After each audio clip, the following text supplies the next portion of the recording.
তেমন কোনো কঠিন কাজ নয়। আচ্ছা, তো প্রকৃতি আমরা মুখস্থ করে ফেললাম, ক্রিয়া প্রকৃতি। আর সাধারণত নাম প্রকৃতি মুখস্থ করা লাগে না, নাম প্রকৃতি খুবই সহজ। হ্যাঁ, আমি তারপর একটু দেখাই যে ভাই বলতেছেন নাম প্রকৃতি খুব সহজ সহজ, একটু দেখাইলে মনে হয়। যেমন দেখেন সাহিত্যিক, সাহিত্য, তো সাহিত্যিক শব্দটার মূল শব্দ যে সাহিত্য হবে, এটা কি আপনার পড়া লাগবে? আগ্নেয় শব্দটার মূল শব্দ যে অগ্নি হবে, এটা কি আপনার তেমন করে পড়া লাগবে? দয়াবান শব্দটার মূল শব্দ যে দয়া হবে, বুদ্ধিমান শব্দটার মূল শব্দ যে বুদ্ধি হবে, এটা কি আপনার পড়া লাগবে তেমন কোনো কিছু? সো এগুলো নিয়ে আমরা অত বেশি টেনশন করবো না, যে নাম প্রকৃতি সহজ হবে। মূল যে বিষয়টা ছিল সেটা ক্রিয়া প্রকৃতি, সেটা আমি দেখাই দিলাম, এটা পড়বেন হয়ে যাবে। ওকে, তো ক্রিয়া প্রকৃতি শেষ, এখন আমরা দেখব প্রত্যয়। তো প্রত্যয়ের এরকম কিছু সূত্র আছে, যেমন অক থাকলে নক, নিয় থাকলে অনিয়, তা থাকলে ত্রিচ, মান থাকলে সানচ, জয়রেফ বা জয়জা ফলে থাকলে ঘ্যান, হ্যাঁ হয় থাকলে অল, ত কয়ত নয়ত দয়ধ এগুলো থাকলে হবে কয়ত, হ্যাঁ তি কয়তি নয়তি দয়ধি এগুলো থাকলে হবে তি, অন থাকলে অনর, তব্য থাকলে তব্য, ইষ্ণু থাকলে ইষ্ণু, ইন থাকলে ইন, বর থাকলে বর। তো এরকম আসলে এইভাবে পড়তে গেলে অনেকেই পাগল বলবে, হ্যাঁ পাগল বলারই স্বাভাবিক, বলুক সমস্যা নেই, আপনি আগে পড়ে যান, কি হয় সেটা সামনে গিয়ে দেখেন। হ্যাঁ, এগুলো হচ্ছে প্রত্যয়। হ্যাঁ, প্রত্যয় অক থাকলে নক, এটা দিয়েই বুঝাই, অক থাকলে নক, এটা আগে পড়বেন, অক থাকলে নক, নিয় থাকলে অনিয়, অক থাকলে নক, নিয় থাকলে অনিয়, তা থাকলে ত্রিচ, অক থাকলে নক, নিয় থাকলে অনিয়, তা থাকলে ত্রিচ। হ্যাঁ, এই তিনটাই আগে পড়েন। আচ্ছা, তো এইগুলো আমরা পড়লাম যে অক থাকলে নক, নিয় থাকলে অনিয়, তা থাকলে ত্রিচ। এখন আমরা সামনে যাচ্ছি, দেখেন কারক, কারক এটার প্রকৃতি প্রত্যয় নির্ণয় করতে বলতেছে। এখন কারক শব্দটার মূল শব্দ কি সেটা আমরা আগে পড়ে আসছি, যারা পড়েন নাই তারা একটু দেখেন কারক শব্দটার মূল শব্দটা কি। একটু আগে যেটা পড়াইলাম, এই যে এই পেজটা, এখানে আমাদের ছিল কারক, আমরা একটু খুঁজে দেখি যে কোথায় কারকটা ছিল। এই যে দেখেন কার্য, করণ, করণীয়, কারক, কর্তা, কর্তব্য, ক্রি, মানে এই শব্দগুলোর মূল শব্দ যে ক্রি সেটা আমরা একটু আগেই পড়ে আসছি। তাহলে কারক শব্দের মূল শব্দ বা প্রকৃতি যে ক্রি, এটা আমরা শিওর, কারণ আমরা এটা পড়ে আসছি। আচ্ছা, তাহলে কারক শব্দের প্রকৃতি হচ্ছে ক্রি। এখন কারক শব্দটা উচ্চারণ করতে গিয়ে শেষে আছে কারক, অক, শেষে আছে অক। এই যে অক থাকলে হয় নক, এটাই আসলে সেই প্রত্যয়ের নিয়ম। অক থাকলে যে নক হয়, এটাই আসলে নিয়ম। তাহলে অক থাকলে নক, এখানে অক ছিল, তাহলে আমরা কি দিব? নক দিব। তাহলে ক্রি তো পাইছি মূল শব্দ প্রকৃতি, আর প্রত্যয়টা হচ্ছে নক। তো আশা করছি এখন বুঝে ফেলছেন যে কারক শব্দের প্রকৃতি হচ্ছে ক্রি আর প্রত্যয় হচ্ছে নক। এরকম দেখেন পাঠক, পাঠক শব্দের মূল শব্দ হচ্ছে পঠ, আর পাঠক অক, অক থাকলে হয় নক, পঠ যোগ নক, ঠিক আছে? সো পাঠক, এই পাঠক শব্দের মূল শব্দ যে পঠ, সেটা আমি আপনাকে প্রমাণ দেখাচ্ছি, একটু আগেই আমাদের এখানে ছিল। সো এটা যারা আসলে পড়বেন তাদের কাছে একদম ডাল ভাত হয়ে যাবে। দেখেন পঠন, পাঠ্য, পঠিতব্য, পাঠক, পঠ। এই যে দেখেন পাঠক, পাঠক শব্দের মূল শব্দ হচ্ছে পঠ, ঠিক আছে? তো এইভাবে আপনারা হচ্ছে আগে ওইটা পড়ে আসবেন, আগে প্রকৃতিগুলো পড়ে আসবেন। এগুলো হচ্ছে প্রকৃতি, প্রকৃতি ক্রিয়া শব্দের যে মূলগুলো সেগুলো আগে পড়ে আসবেন। এগুলো পড়ার পরে তারপরে প্রত্যয়গুলো মুখস্থ করবেন। জক থাকলে নক, নিয় থাকলে অনিয়, তা থাকলে ত্রিশ, মান থাকলে সানচ, জয়রেফ বা জয়জফলে থাকলে ঘ্যান, এগুলো আগে পড়বেন। এগুলো পড়ার পরে তারপরে আপনি এক্সাম্পলে আসেন, দেখেন সব কিছু একদম পানির মতো সহজ হয়ে যাবে। করণীয়, করণ শব্দের মূল শব্দ হচ্ছে ক্রি, আর নিয় থাকলে হয় অনিয়। এই যে নিয় আছে, অনিয় হয়। দাতা, তা থাকলে হয় ত্রিচ, দা যোগ ত্রিচ। চলমান, মান থাকলে হয় সানচ, চল যোগ সানচ। কার্য, জয়রেফ থাকলে হয় ঘ্যান, আর কার্য শব্দের মূল শব্দ হচ্ছে ক্রি, তাহলে ক্রি যোগ ঘ্যান। কেউ কি কখনো মানে আইডিয়াও করতে পারছো যে কার্য শব্দের প্রকৃতি প্রত্যয় ক্রি যোগ ঘ্যান, চলমান শব্দের প্রকৃতি প্রত্যয় চল যোগ সানচ? কেউ বলবে না। হ্যাঁ, পরীক্ষার যদি কেউ এটা না পড়ে যায়, তাহলে কখনোই তার মাথায় আইডিয়া আসবে না যে কার্য শব্দের মূল শব্দ ক্রি যোগ ঘ্যান।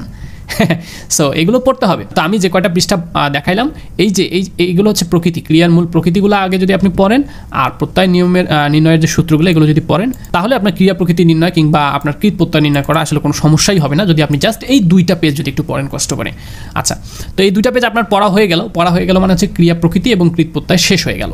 আচ্ছা, এখন আপনার কিছু নিপাতনে কিছু কৃত প্রত্যয় রয়েছে যেগুলো আসলে নিয়ম মানে না। হ্যাঁ, যেগুলো আসলে নিয়ম মানে না, নিয়ম অনুযায়ী হয় না, এগুলো আমাদেরকে একটু মুখস্থ রাখতে হবে। এবং এগুলো যেহেতু নিপাতনে সিদ্ধ, এগুলো যেহেতু ব্যতিক্রম, এগুলো অনেক সময় পরীক্ষায় আসে, বিশ্ববিদ্যালয় ভর্তি পরীক্ষা, চাকরি পরীক্ষা, যে কোনো পরীক্ষা আসে এগুলো। সেটা হচ্ছে বুদ্ধি, বুধ যুক্তি। হ্যাঁ, এখানে যে নিয়মটা ছিল, নিয়ম হচ্ছে দয় ধয় থাকলে, দয় দয় রসইকা থাকলে কয় তয় হবে। হ্যাঁ, এই নিয়মটা কয় তয় হচ্ছে না, তয় রসইকারই হচ্ছে, এই জন্য এটা হচ্ছে ব্যতিক্রম। বুদ্ধি, বুধ যুক্তি। আচ্ছা, শক্তি, শক যুক্তি, গীতি, গই যুক্তি, সিদ্ধি, সিদ্ধি যুক্তি। এই চারটা আমরা একটু মুখস্থ রাখবো, এগুলো ইম্পর্টেন্ট এবং এগুলো ব্যতিক্রম। এগুলো মনে রাখবেন এভাবে, ছন্দ হচ্ছে যার বুদ্ধি আছে তার শক্তি আছে, যে গীতি বা গান করতে পারে সে সিদ্ধি লাভ করতে পারে। যার বুদ্ধি আছে তার শক্তি আছে, কি আছে? বুদ্ধি আর শক্তি। যে গীতি বা গান করতে পারে সে সিদ্ধি লাভ করতে পারে। এই চারটাই হচ্ছে ব্যতিক্রম। এই ব্যতিক্রম চারটা পড়বেন, তাহলে আপনার আর আসলে কেউ আপনাকে আটকাইতে পারবে না। সো আমরা নিয়ম শিখলাম, ব্যতিক্রমও শিখলাম, কৃত প্রত্যয় এবং ক্রিয়া প্রকৃতি শেষ করে ফেললাম। এখন আমরা তদ্ধিত প্রত্যয়ে চলে আসছি। আমরা কৃত প্রত্যয়ের কিছু নিয়ম পড়ে আসছি, অক থাকলে নক, নিয় থাকলে অনিয়, তা থাকলে তিস। এইরকম আমাদের তদ্ধিত প্রত্যয়ে এরকম কিছু নিয়ম আছে। এই নিয়ম কয়টা আপনারা একটু মুখস্থ রাখবেন। ইক থাকলে স্নিক, এও থাকলে স্নো, অ থাকলে স্ন। এটা আপনি স্ক্রিনশট তুলে রাখেন। হ্যাঁ, স্ক্রিনশট আন 1 2 3। ওকে, সো এখানে আরেকটু বোধহয় আছে নিচের দিকে, একটু তুলে রাখেন 1 2 3। ওকে, সো এইটা আপনি স্ক্রিনশট নিয়ে রেখেছেন। এখন আপনি পড়বেন ইক থাকলে ইশনিক, এও থাকলে স্নেহ, অ থাকলে স্ন, পি থাকলে বিন, বান থাকলে বতুপ, মান থাকলে মতুপ। সাবধান, মান থাকলে মতুপ, একটু আগে মান থাকলে সানচ, একটু আগে কি পড়ে আসলাম আমরা যে মান থাকলে সানচ, কই গেল, এই যে মান থাকলে সানচ, হ্যাঁ মান থাকলে সানচ। আর এখানে আসলে এসে আমরা দেখতে পাচ্ছি মান থাকলে মতুপ। কারণ কি, কারণ যদি শব্দটা ক্রিয়া বোঝায়, যদি কৃত প্রত্যয় হয় তাহলে মান থাকলে সানচ লিখবো। আর যদি তদ্ধিত প্রত্যয় হয় বা শব্দটা যদি ক্রিয়া না হয়, শব্দটা যদি আমার নাম শব্দ হয়, তখন আমরা বুঝতে পারবো যে এটা নাম প্রকৃতি, আর নাম প্রকৃতির সঙ্গে হয় তদ্ধিত প্রত্যয়, আর তদ্ধিত প্রত্যয়ের ক্ষেত্রে মান থাকলে হয় মতুপ। ঠিক আছে, সো শব্দটা যদি হয় নাম শব্দ তাহলে বান থাকলে বতুপ, মান থাকলে মতুপ। আর শব্দটা যদি হয় ক্রিয়া বা সচরাচর ব্যবহার না করি তাহলে মান থাকলে হবে সানচ। জয়রেফ থাকলে এতক্ষণ আগে আমরা দেখলাম ঘ্যান, আর এখন হচ্ছে দেখেন জয়রেফ থাকলে স্ন বা জ। সো আমাদেরকে এটাও আগে বুঝতে হবে যে এটা কোন প্রকৃতি, কারণ কোন প্রকৃতি অনুযায়ী প্রত্যয়ের একটা নিয়ম আছে। জ ফলা থাকলে জ, ইমা থাকলে ইমন, ইতো থাকলে ইতো, ইল থাকলে ইল। এইগুলো আমরা মনে রাখবো, এগুলো হচ্ছে এই তদ্ধিত প্রত্যয়ের কিছু নিয়ম। আচ্ছা, তো নিয়ম তো পড়লাম, এখন আমরা দেখি যে আমাদের নিয়মটা কতটুকু কাজে লাগে। সাহিত্যিক, সাহিত্যিক, সাহিত্যিক শব্দের মূল শব্দ হচ্ছে সাহিত্য, সাহিত্য। এখন সাহিত্যিক, ইক থাকলে কি হয় ইশনিক, আমরা পড়ে আসলাম ইক থাকলে হয় ইশনিক, এই যে ইক থাকে আমরা এখন দিব ইশনিক, হ্যাঁ সাহিত্য যোগ ইশনিক। আগ্নেয়, এও থাকলে কি হয় স্নেহ, আমরা একটু আগে পড়েছিলাম এও থাকলে হয় স্নেহ, এই যে দেখেন এও থেকে স্নেহ পড়ে আসলাম, তাহলে আগ্নেয়, হ্যাঁ আগ্নেয় শব্দের মূল শব্দ হচ্ছে অগ্নি, আর এও থাকলে হয় স্নেহ, স্নেহ। মানব, মানব, ব শেষে একটা অ আছে, অ, তো আমরা একটু আগে পড়েছিলাম অ থাকলে হয় উষ্ণ, অ থাকলে হয় কি উষ্ণ।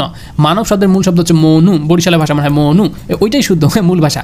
সো মনু তার সাথে উষ্ণ, হ্যাঁ এইভাবে দেখেন পার্থিব, পৃথিবী যোগ উষ্ণ।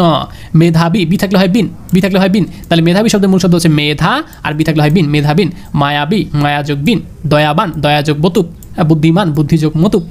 তো আশা করছি বুঝতে পারছেন যে কেউ যদি এই কয়টা সূত্র মনে রাখে তার জন্য আসলে প্রকৃতি প্রত্যয়ের কোনো সমস্যা হবে না। কী কী সূত্র? সেটা হচ্ছে আমাদের ক্রিয়া প্রকৃতি নির্ণয়ের ক্ষেত্রে আমাদের শব্দের মূলগুলো কী হবে সেটা জানতে হবে, এরপরে কৃত প্রত্যয়ের কিছু সূত্র জানতে হবে, তারপরে হচ্ছে তদ্ধিত প্রত্যয়ের আমাদেরকে কিছু সূত্র জানতে হবে। এই কয়েকটা সূত্র হলেই আমাদের প্রকৃতি প্রত্যয় শেষ হয়ে যাবে, কোনো সমস্যা হবে না। হ্যাঁ, আমরা এগুলো পড়ার পরে কিছু বিদেশি তদ্ধিত প্রত্যয় রয়েছে, এগুলো আমরা পড়বো, কারণ অনেক সময় পরীক্ষা আসে নিচের কোনটি বিদেশি তদ্ধিত প্রত্যয়, নিচের কোনটি বিদেশি তদ্ধিত প্রত্যয়। তো যদি আমরা না জানি, এগুলো যদি না পড়ি, তাহলে তো বুঝতে পারবো না যে কোনটা বিদেশি তদ্ধিত প্রত্যয়। তো বিদেশি তদ্ধিত প্রত্যয়গুলো আমরা পড়ে রাখবো, যে ওয়ালা ওয়ান, আনা আনি, পনাশা, গড়দার, বাজবন্দি, বন্দিশই। ওয়ালা ওয়ান, আনা আনি, পনাশা, গড়দার, বাজবন্দি, বন্দিশই। ঠিক আছে, পড়ে রাখবো আমরা এইভাবে। তো শুনতে কিছুটা অনেক সময় আরবি ভাষার মতো লাগতে পারে, ওয়ালা ওয়ান, আনা আনি, পনাশা, গড়দার, বাজবন্দি, বন্দিশই। আমি সরাসরি অনেক স্টুডেন্টকে পড়াইছি, তো এটা শুনে তারা হেসে ফেলেছে। সো মজাদার করে পড়বেন, হ্যাঁ পড়াশোনাটাকে অনেক বেশি কঠিন করে ফেলবেন না, হ্যাঁ সহজ করে নিজের মতো করে সহজ করেই পড়বেন, তাহলে দেখবেন যে পড়াশোনাটা ভালো লাগবে। যেমন বাড়ি আলা, এর প্রকৃতি প্রত্যয় হচ্ছে বাড়ি যোগ ওয়ালা, কারণ হচ্ছে বাড়ি আলা আছে, আলা থাকলে ওয়ালা। গারোয়ান, গাড়ি যোগ ওয়ান। বিবি আনা, বিবি যোগ আনা। গিন্নি পনা, গিন্নি যোগ পনা। এগুলো তেমন কোনো কঠিন না, বাট মাঝে মাঝে আসে নিচের কোনটি বিদেশি তদ্ধিত প্রত্যয়, এই জন্য আমরা একটুকু জেনে রাখবো। তো ঠিক আছে, আশা করছি আপনাদের প্রকৃতি প্রত্যয় নিয়ে কোনো সমস্যা আর নাই। যেখানে যেখানে স্ক্রিনশট নিতে বলেছি শুধু স্ক্রিনশট নিয়ে আপনারা পড়বেন। অনুগ্রহপূর্বক লাইক, কমেন্ট, শেয়ার এবং সাবস্ক্রাইব করুন। ধন্যবাদ।